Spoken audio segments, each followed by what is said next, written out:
How long officially has Deathwish been in business? 2 years and 2 months, or 2 years and 1 month.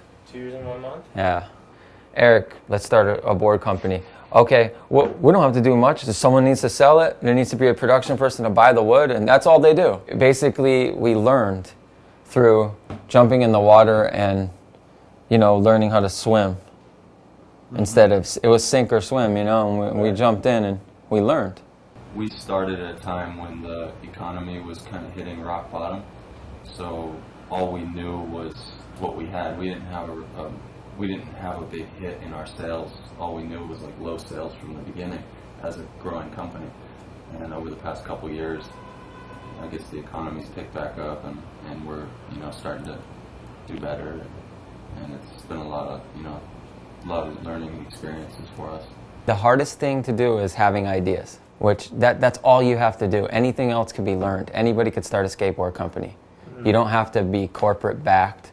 You could just save some money and do it, and you put the right people in the right places. When Jim says to put the right people in place, well, we didn't know what places to put people in the beginning. So it was like, okay, we tried something out, and then that didn't work, and then we continue to learn that new positions get created almost overnight, and it's like, okay, well, that's just a step of growing. It's a company. Like in the beginning, we didn't need a production person because we weren't, all we were making was boards. And most of the people that work here are all friends. It's like there's a couple people that we've hired outside of that.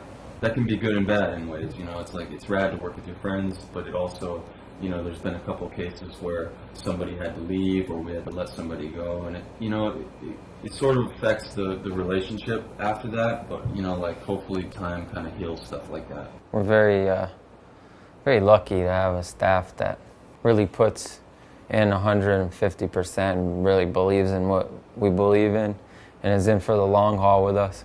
We get so involved here with graphics and working ahead with seasons and whatever other miscellaneous stuff we do around here that we don't really get a chance to see the response from people until we hit the road or whatever. And it's it's a really satisfying experience to see something that we spent a lot of time and created here. I think me and Jim both have always felt really personally involved with touring and the way we put ourselves out there. So when you get a chance to meet a kid, it's a lasting impression for them. Tours are very, very much just what the riders want to do.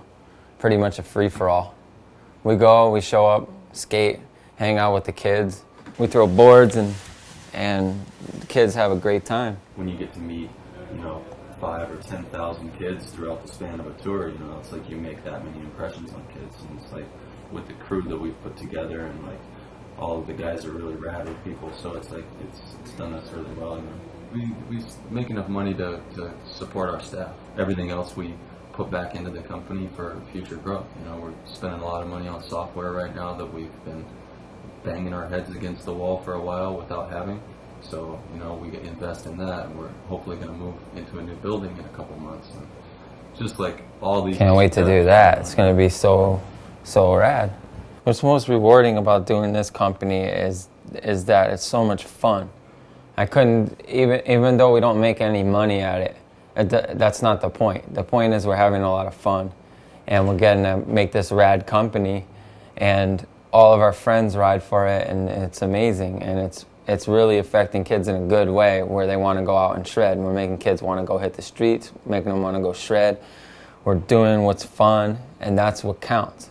At the end of the day, if we can make a little bit of money to eat, that'd be rad too.